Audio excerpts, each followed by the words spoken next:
So I have the privilege of sharing an overview of what missions in Argentina looked like. And right after me, it's going to be Micah and Jeannie who are going to share their testimony. So for those of you who don't know, we were a team of 20 people and we went to Argentina, Cordoba, Argentina. It was a very long trip. We were hosted by Pastor Yusuf and his family. They currently live in Argentina, and you'll get to meet them when they come to Toronto in 2 weeks. And they graciously opened up their home and hosted all 20 of us in their home, as well as some local translators, which I will share about in a little bit. So this is in their home. This is where we lounged, we prepped, we did a lot of our large group meetings, and this is outside their home. You can see there are rental cars parked there. We did daily exercises together, and this is where we practice a lot of our praise songs. As for where we served, we drove 40 minutes every day into a place called BLMSA. And BLMSA is basically divided into 4 different quadrants. And we worked with 2 churches, each in different quadrants. One was in the mountain community, and the other one was in the poorest community. So this is the church in the mountains. If you look at the red arrow, you can see the pastor and his wife, and this is inside the church, which is also their home. So this is the other church that we partnered with. It's in the poorest area of BLMSA, and the leaders of this church are extremely active in their church and community. They have something going on in their church every single day, and for instance, just their Saturdays, they lead a children's program in the afternoon for about 70 to 100 kids. Most are non-church members from their community, and then soon after, in the evening, they lead another youth program. So as you can see, the leaders juggle work life, family life, church life, and as if that's not enough, during their free time, they have literally been building a church. So this is a church that they're building, brick by brick, and they're still building it. And there is a family who is currently living there as well. So this is where we led our programs, and because they felt like it would be too cold, it's winter there, and because there was no electricity in the space, what they did was they rented a tent for us, which you will see here. So that's a tent where we did everything. So the program that we led was a little different than the typical VBS. We weaved teaching English and VBS together, and we opened it up for kids aged 8, though there were a few younger ones, all the way up to adults. And so it was this intergenerational learn English kind of VBS, and no one knew how this would go because it was the first time doing something like this. So the program started at 6 p.m. in the evening because kids were in school during the day, and we started with snacks which the 2 churches partnered in order to provide for us. And then we broke off into smaller groups where we taught English. Here you see Jeannie, and she's teaching the youngest class. I think it was the hardest class. We then gathered together in large group. We praised together. If you can see, the response was really, really positive. And then we shared a sermon. So you can see the sermon as well. We then broke off into small groups again, if you see that. And this is where they really got to reflect on the sermon as well as do some crafts. Contrary to some of the anxieties that we felt, all the age groups were really engaged, and many of us were deeply touched by the things that they shared. We then gathered back in large group. We did a closing session, and then we ended with dinner at 9 p.m. This is Argentinian time dinner. And we didn't get to leave until around 11 p.m. or even later. We had very late nights. So these are the people who prepared and served the snacks and meals for everyone, and they include people from both churches. And this was really special because we felt like all of us, the 2 churches, as well as our Bridgeway team, we were really working together to offer a program to the community.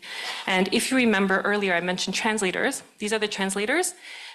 They are local Christian Argentinians, and they took time off from their regular schedules so that they can be with us to serve the community along with us. And so there are layers and layers of partnership and made this trip so special. And it was great because the local leaders and Pastor Yusuf really know the community and their needs, and they take initiative in terms of what the community needs. So if you look here, this is Joy. If you don't know her, she's right over here. And one of the church leaders brought a piano and asked her to play classical piano piece, and we didn't really know why they were doing this. But I found out later that he did this because he wanted the youth and the kids to see and experience the beauty of classical piano being played in front of them, because this was something that he knew that they would never have experienced and probably would never be able to experience in their life. When we were not leading or preparing for our programs, Pastor Yusuf showed us around. He kind of shared like some of the history of BLMSA. And on one occasion, we got to pick up garbage in the community. And it was neat because when we did this, people actually noticed.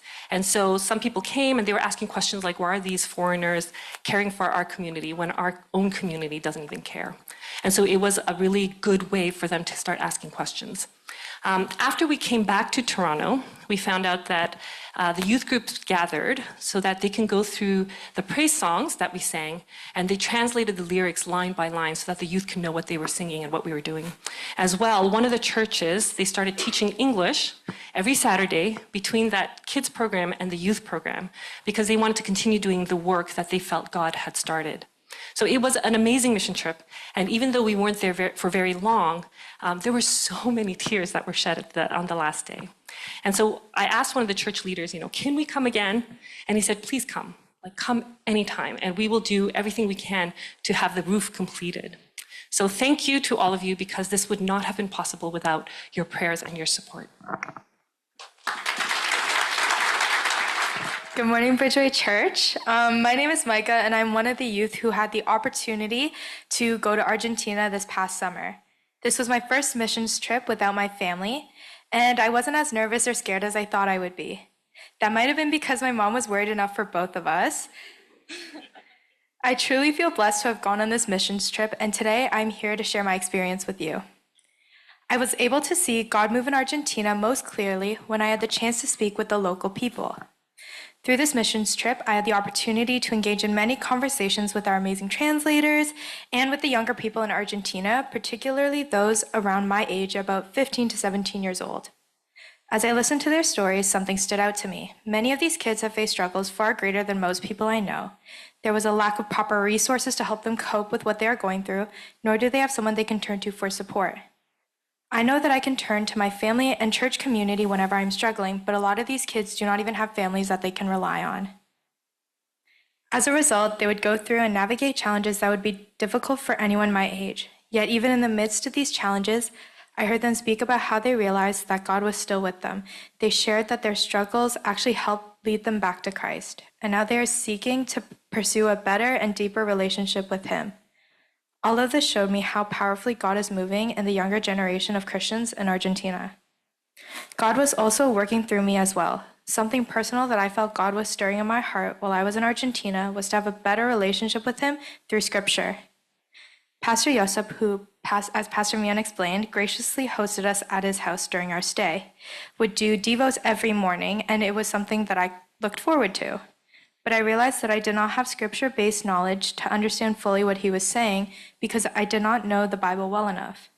As a Christian, I felt kind of embarrassed because the Bible is the foundation of our faith, but my knowledge of the Bible was solely based on the short scriptures that we read on Sundays. And this alone felt lacking when I tried to see the whole picture of what Pastor Josep was talking about. But as he continued his devos, he would make these connections from different parts of the Bible relating to the book of Genesis. And in my head, I would think, oh my gosh, that's so cool. But in my heart, I would ask myself, how much more amazed would I have been had I read the Bible and seen that connection myself? This thought kindled a fire in my heart to read the Bible and pursue the Word so that I can have a better and stronger faith and also be part of discussions that can be based around that. To close, I want to say thank you to Pastor Mian and Pastor Jacob, who led our team and thought of literally everything so that we can do the most in Argentina. And I am so blessed to have been part of such an amazing team that made this experience extra meaningful. Thank you for listening. Good morning, Bridgeway. My name is Jeannie. I also went to Argentina without any of my family, with the encouragement and support of my husband, Graham.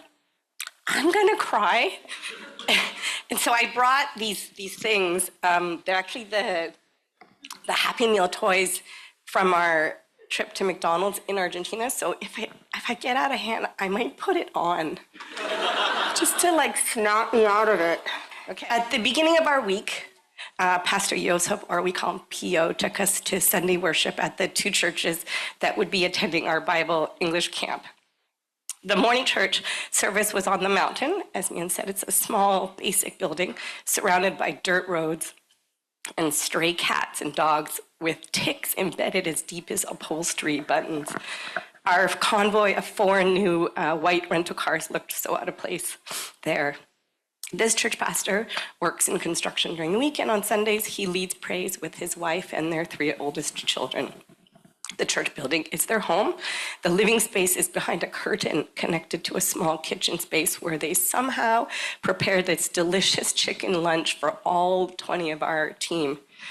The evening service church was more in like a downtown area of Bialimase, this time a larger, very basic building again with a bigger congregation. Having no pastor here, the elders take turns preaching each week. This church runs that Saturday program for young children in the morning and youth in the afternoon, again, largely attended by kids whose parents are not churchgoers. This church also fed us at dinner very late at 10 p.m., which is the typical dinner hour. And then during the week, these leaders from these 2 churches worked together to prepare everything for our English Bible camp. We just showed up. They rented and put up that tent. They set up the speakers, benches, the classrooms, and then each night they served us dinner to all of the campers. And then they cleaned up and drove a number of the kids home. These same leaders were also so humble, and they also participated in the adult class that we offered. And they did it with such joy and humility. They shared very openly with vulnerability. I wish I could be like that. And all the while, they're thanking us for what we're doing, making us feel so appreciated. So we were the mission team, but it was them that served and ministered to us.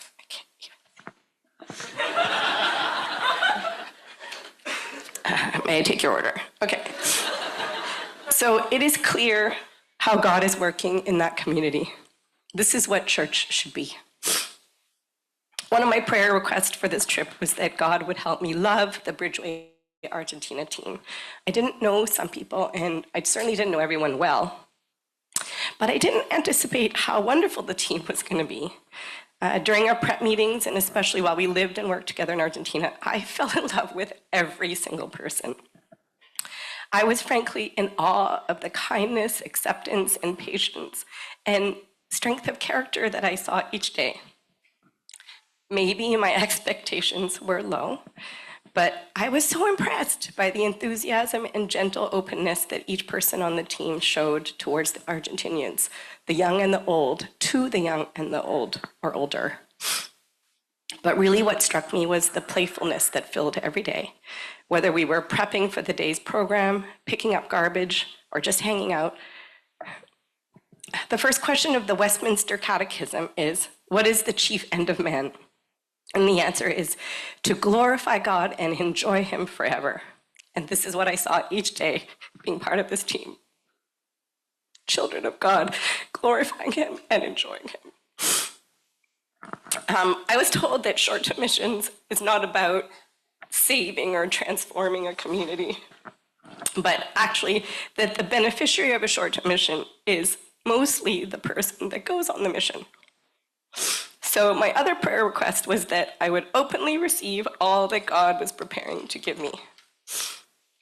So for a full 9 days, I was never the one in charge. I took a break from being mom, a wife, a daughter, a surgeon, or whatever else. And all I had to do was be a useful team member. It was the most restful vacation I've had in years.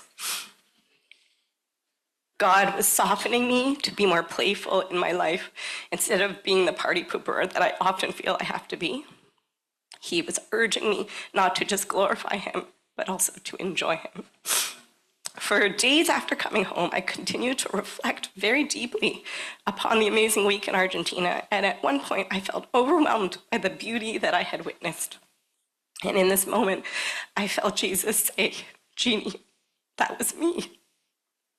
And I understood that during this gift of a trip, the Lord had revealed his face to me through the people of Argentina, but also especially through my Bridgeway family. The end.